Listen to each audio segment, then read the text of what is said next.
Yang kedelapan, bab ke-8, tujuan disyariatkan jihad. Tujuan disyariatkan jihad. Jadi tujuan jihad ini apa? Apakah jihad ini sekedar merusak aja, atau bagaimana orang kafir ini mati, atau cacat, atau rusaknya bangunan, atau apa? Kita lihat Allah berfirman dalam surah Al-Baqarah ayat 193.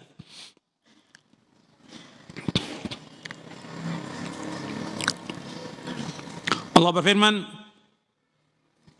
wa qatiluhum hatta la takuna fitnatun wa yakuna ad-dinu lillah fa in intahu fala udwana illa 'alal zalimin. Dan perangilah mereka sampai tidak ada lagi fitnah dan agama hanya bagi Allah semata. Jika mereka berhenti maka tidak ada lagi permusuhan kecuali terhadap orang-orang yang zalim. Antum lihat penjelasan para mufassirin tentang ayat ini. Imam Ibnu Jarir At-Tabari rahimahullah yang wafat tahun 310 Hijriah. Kata beliau, perangilah mereka hingga tidak terjadi lagi kesyirikan kepada Allah. Tidak ada penyembahan kepada berhala, tidak ada kemusyrikan dan ilah-ilah yang lain. Sehingga ibadah dan ketaatan hanya ditujukan kepada Allah saja, tidak kepada yang lain. Ya, tujuan jihad yaitu agar agama Allah tegak di muka bumi. Enggak ada lagi kesyirikan di muka bumi. Enggak ada lagi orang yang beribadah kepada selain Allah. Itu tujuan jihad. Kemudian juga Nabi bersabda SAW, umirtu an uqatilan nasa hatta yashhadu an la ilaha illallah. Aku diperintah untuk memerangi manusia sampai mereka bersaksi bahwa tidak ilah yang berhak diberikan melainkan hanya Allah. Kata Abu Abdillah Al-Qurtubi yang wafat tahun 671 Hijriah, kata beliau, ayat dan hadis di atas menunjukkan bahwa sebab qital, sebab peperangan adalah apa? Kekufuran, kemusyrikan. Kalau musyrik sudah nggak ada, kekafiran nggak ada jihad lagi. Selama ada kesyirikan, selama ada kekafiran, tetap jihad berlaku. Syekhul Islam juga mengatakan tujuan jihad adalah agar kalimat Allah yang paling tinggi dan agar agama semuanya milik Allah. Yang maksud tujuannya agar agama Allah tegak di muka bumi ini. Itu tujuan jihad. Jadi salah paham orang sementara ini mengartikan jihad itu hanya yang penting perang, bagaimana orang kafir terbunuh, bagaimana rumahnya orang kafir atau tempat ibadah mereka rusak. Bukan itu.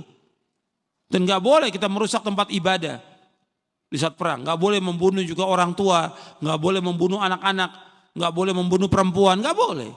Ada aturannya di sini, ada saya sebutkan. Aturan jihad yang disebutkan oleh para ulama. Dengan dasar hadis Nabi SAW.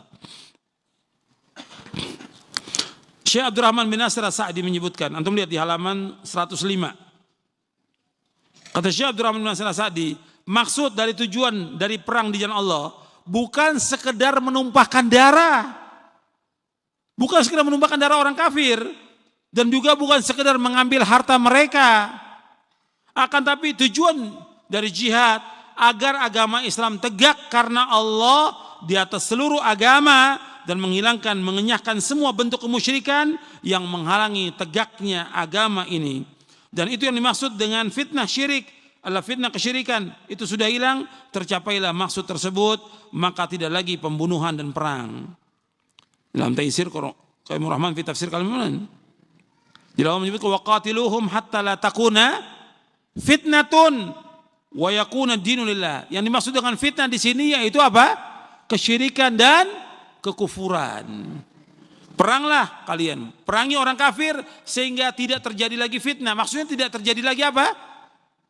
Kesyirikan, enggak terjadi lagi kekufuran sampai agama ini milik Allah. Tapi untuk ini, ikhwan fillah jazakumullah, perlu perjuangan. Yang pertama kali perjuangan dengan ilmu, itu dulu. Yang pokok ilmu. Jadi bukan sekedar menumpahkan darah.